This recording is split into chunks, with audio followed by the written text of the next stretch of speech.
अगर तुमने मेरी बात नहीं मानी तो मैं खुद को खत्म कर लूंगी, फिर तुम मुझे कभी नहीं पा सकोगे। अगर तुम वाकई मुझसे प्यार करते हो तो जैसा मैं कहती हूँ वही तुम्हें करना होगा। रवि ने जब राधा की धमकी सुनी तो उसके होश उड़ गए। उसने कभी नहीं सोचा था कि राधा अपने ही भाई को मौत के घाट उतारने के लिए इस कदर बेकरार होगी।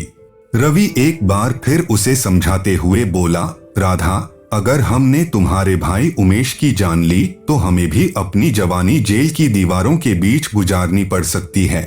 रवि की बात सुनते ही राधा गुस्से में बोली, तो ठीक है, तुम जाओ यहाँ से, मैं सब कुछ समझ गई। तुम्हें मेरी बात पर जरा भी भरोसा नहीं है। इतना कहकर राधा ने रवि की तरफ से मुंह फेर लिया और करवट बदलकर दूसरी तरफ देखने लगी। रवि और राधा इस वक्त रवि के घर की दूसरी मंजिल पर पलंग पर बिना कपड़ों के लेटे थे। रवि का सारा मजा किरकिरा हो गया था, लेकिन वह हार मानने वाला नहीं था। रवि ने राधा को अपनी तरफ घुमाकर पहले जी भर कर चूमा और फिर जब दोनों प्यार की आग में दहकने लगे तो एक दूसरे में समा गए। राधा रवि को तब से चाहती थी जब वह 12वीं जमात के इम्तिहान देने शहर के स्कूल गई थी। चूंकि राधा और रवि एक ही जगह के रहने वाले थे, इसलिए वहां उनकी जान पहचान हो गई थी। राधा अगड़ी जाति की थी और रवि निचली जाति का, इसलिए दोनों के लिए परेशानी थी। लेकिन तकरीबन 3 साल तक लुक छिप कर मोहब्बत करने के बाद जब एक दिन राधा ने परिवार वालों को अपने और रवि के बीच प्यार और शादी की तमन्ना वाली बात बताई तो उसके घर का माहौल अचानक खराब हो गया। राधा की 5 बहनों की शादी हो चुकी थी। वह सबसे छोटी थी। उमेश इन बहनों के बीच अकेला भाई था। उसी ने राधा के इस प्यार का विरोध किया था। राधा की माँ काफी बूढ़ी हो चुकी थी। पिताजी की मौत एक हादसे में पहले ही हो चुकी थी। उमेश को पिताजी की जगह क्लर्क की नौकरी मिल चुकी थी। उमेश शादीशुदा था, लेकिन राधा का बेहद विरोधी था। इसीलिए राधा भाई उमेश और भाभी साक्षी को अपना दुश्मन मानती थी। जब एक दिन रात को राधा रवि से फोन पर बातें कर रही थी, तभी उमेश ने उसे बातें करते देख कई तमाचे जड़ दिए थे। इतना ही नहीं, राधा के हाथ से मोबाइल फोन छीनकर उसे बड़ी बहन के घर छोड़ आया था। राधा रवि को किसी भी कीमत पर छोड़ना नहीं चाहती थी। वहीं उमेश की जिद थी कि वह राधा की शादी रवि से कभी नहीं होने देगा। राधा चाहती थी कि रवि उमेश को जान से मार दे ताकि उसके प्यार पर कोई पाबंदी लगाने वाला न बचे, लेकिन रवि राधा की बात मानने को तैयार नहीं था। वह जानता था कि राधा जो चाहती है वह जुर्म है, लेकिन रवि भी इश्क की चाशनी का स्वाद चख चुका था। लाख मना करने के बाद भी आखिर में वह वही करने को तैयार हो गया जो राधा चाहती थी। तय समय और तारीख पर रवि को राधा के फोन का इंतजार था। जब राधा का फोन आया तब रवि तुरंत अपने मंसूबों को अंजाम देने चल दिया।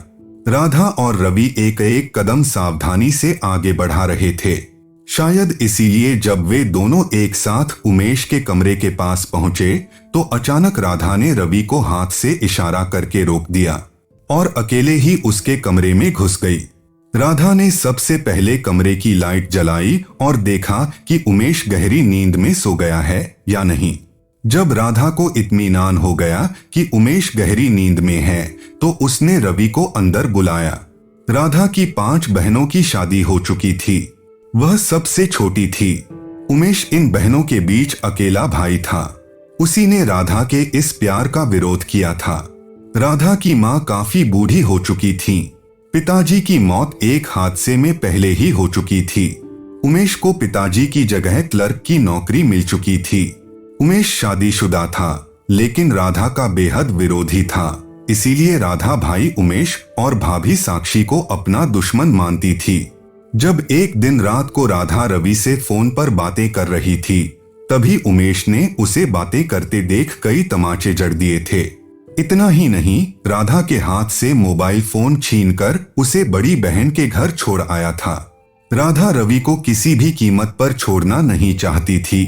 वहीं उमेश की जिद थी कि वह राधा की शादी रवि से कभी नहीं होने देगा। राधा चाहती थी कि रवि उमेश को जान से मार दे ताकि उसके प्यार पर कोई पाबंदी लगाने वाला न बचे। लेकिन रवि राधा की बात मानने को तैयार नहीं था। वह जानता था कि राधा जो चाहती है वह जुर्म है, लेकिन रवि भी इश्क की चाशनी का स्वाद चख चुका था। लाख मना करने के बाद भी आखिर में वह वही करने को तैयार हो गया जो राधा चाहती थी। तय समय और तारीख पर रवि को राधा के फोन का इंतजार था। जब राधा का फोन आया तब रवि तुरंत अपने मंसूबों को अंजाम देने चल दिया। राधा और रवि एक एक कदम सावधानी से आगे बढ़ा रहे थे। शायद इसीलिए जब वे दोनों एक साथ उमेश के कमरे के पास पहुंचे तो अचानक राधा ने रवि को हाथ से इशारा करके रोक दिया और अकेले ही उसके कमरे में घुस गई। राधा ने सबसे पहले कमरे की लाइट जलाई और देखा कि उमेश गहरी नींद में सो गया है या नहीं। जब राधा को इत्मीनान हो गया कि उमेश गहरी नींद में है तो उसने रवि को अंदर बुलाया। रवि ने उमेश को चादर में लपेट दिया और जोर से उसका गला दबाने लगा। उमेश छटपटाकर पलंग के नीचे गिर गया, लेकिन जल्दी ही राधा और रवि ने उस पर काबू पा लिया था। जब उन दोनों को भरोसा हो गया कि उमेश अब जिंदा नहीं है, तभी उन्होंने उसे छोड़ा था। फिर उन दोनों ने उमेश का बिस्तर ठीक किया और दोबारा चादर इस तरह ढक दी जैसे वह गहरी नींद में सो रहा हो। फिर वे दोनों एक दूसरे को बाहों में भरकर चूमने लगे। उस समय राधा काफी अच्छी लग रही थी। एक बार जब राधा की प्यास जाग जाती थी तो आसानी से उसे संतुष्ट कर पाना सबके बस की बात न थी। रवि कसरती बदन का मालिक था। वह राधा को बेहद और भरपूर मजा देता था, इसीलिए राधा उसे जी जान से चाहती थी। राधा और रवि इस कदर इश्क में अंधे हो गए कि बगल में पड़ी लाश भी न दिखाई दी। दोनों वहीं पर प्यार के समुद्र में गोते लगाने लगे। सुबह हुई तो राधा बिलख बिलख कर पूरे मोहल्ले के सामने कह रही थी, हाय मेरा एकलौता भाई, कहाँ चला गया तू। उसने उमेश की मौत को स्वाभाविक मौत मानने पर सबको मजबूर कर दिया था। पुलिस भी यही मानकर चल रही थी कि उमेश की मौत स्वाभाविक है कि तभी थाना इंचार्ज ने कहा, उमेश की तो शादी हो चुकी है, इसकी बीवी को आ जाने दीजिए। तब राधा ने बड़ी चालाकी से कहा, अरे साहब, वह तो इससे झगड़ा करके मायके गई है, वह आ भी जाएगी तो क्या करेगी। कम से कम मेरे भाई का अंतिम संस्कार तो समय पर हो जाने दीजिए। राधा की बार बार अंतिम संस्कार की बात पर पहले तो सभी को अटपटा लगा, लेकिन जब वह लाश के सड़ने गलने की बात करने लगी तो पुलिस भी इसके लिए राजी हो गई। पुलिस अपना काम पूरा समझकर वहां से जाने ही वाली थी, तभी बाजी पलट गई। उसी वक्त उमेश की पत्नी साक्षी अपने मायके वालों के साथ वहां आ गई। साक्षी ने आते ही पुलिस से लाश का पोस्टमार्टम कराने की बात कही तो राधा के होश उड़ गए। जैसे ही पुलिस को पोस्टमार्टम की रिपोर्ट मिली तो पुलिस तुरंत हरकत में आ गई। शक होते ही राधा को तुरंत गिरफ्तार कर पुलिस थाने ले आई। इसके बाद पुलिस रवि की खोज में दौड़ गई और उसे भी धर दबोचा। राधा और रवि के हसीन सपने बहुत देर तक पुलिस के सामने टिक न सके। राधा खुद अपनी जबान से काली करतूत बयान करने लगी, साहब हम 6 बहनें हैं। उमेश मेरा एकलौता भाई था, लेकिन केवल कहने का भाई था। उसे अपनी बीवी के अलावा किसी और की चिंता न थी।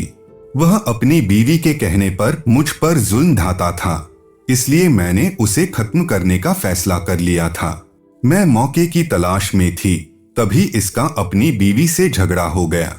वह अपने मायके चली गई। मैंने मौका पाकर रवि को फोन करके बुलाया था। हम दोनों ने उमेश का गला दबाकर उसे मार डाला था। साहब, मैं रवि से प्यार करती हूँ और उसे मैं किसी भी कीमत पर छोड़ना नहीं चाहती थी। राधा बिना किसी झिझक के अपना बयान दे रही थी। रवि पुलिस के सामने जहां फूट फूट कर रो रहा था, वहीं राधा की आंखों में आंसू का एक भी कतरा नहीं था। उसे अपने हसीन सपनों के लिए भाई की जान लेने का जरा भी दुख नहीं था। तो दोस्तों, आज के लिए इतना ही। मिलते हैं अगले वीडियो में। Thank you guys.